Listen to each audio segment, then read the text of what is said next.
Hola a todos, este sábado 24 de mayo a las 6 de la tarde se va a llevar a cabo el partido entre Cienciano y Universidad Técnica de Cajamarca, correspondiente a la fecha 14 del torneo Apertura de la Liga 1 de Apuesto 2025.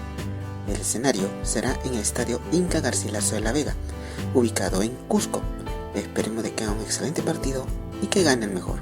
Mucha suerte para ambos equipos. Muchas gracias.